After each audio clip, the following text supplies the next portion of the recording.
المستشرقون، اینها خیلی دقیق تر و حساب شده تر حرکت میکنن. خاورشناسان، مستشرقان، متشکل از دانشمندان و متفکرین و اندیشمندان غربی هستند که مسیحی هستند،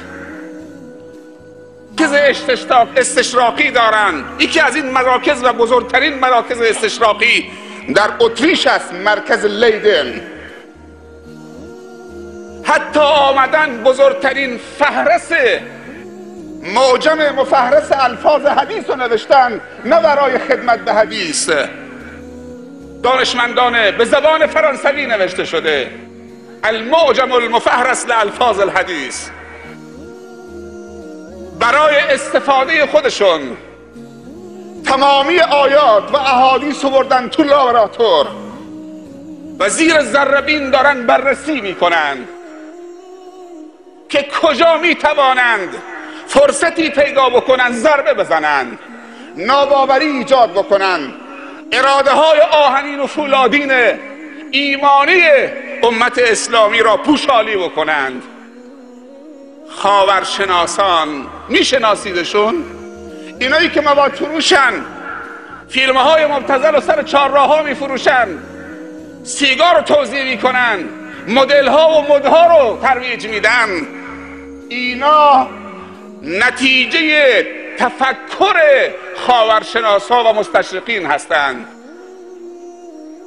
اینها اونا نیستند، اینها برنامه‌ریزی اونهاست، اینها سیاستگذاری اونهاست.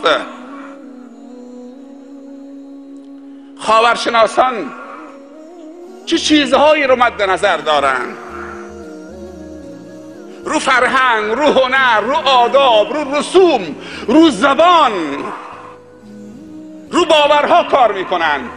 از جهتی به مبشرین خدمت میکنن و از جهتی به مستعمرین خدمت میکنن.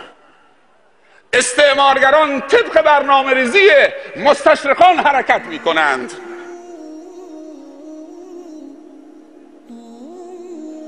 از جمله زبان، کدوم زبانی رو خاورشناسان زیر سوال بردن؟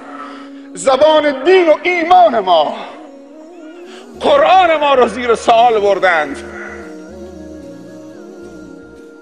نمونه بارزش ترکیه، مرکز آخرین خلافت اسلامی، دولت عثمانی.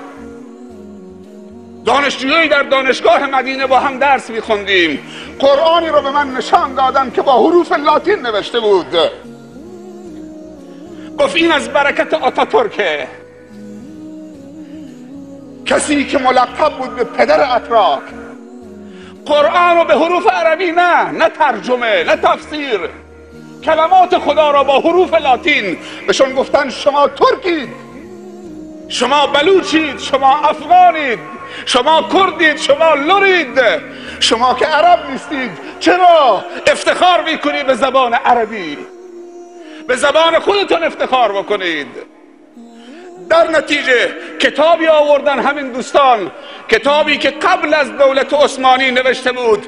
باور بکنید که خود همین ترکا میگفتن که شما محمد صالح میتونید لغت دولت عثمانی ترک ها را که فارسی هستی و عربی بلدید بخوانید، ولی ما که ترکی نمیدونیم بخوانیم، چون به حروف عربی نوشته شده. در نتیجه بیگانه کردند. الان ترکیه مذبذبه، نمیدونه که به شرق یا به غربه، میخواد ملحق بشه به اتحاد اروپا. باید از چه چیزی تنازل بکنه؟ ملحق شدنش رو حساب چه چیزی باشه؟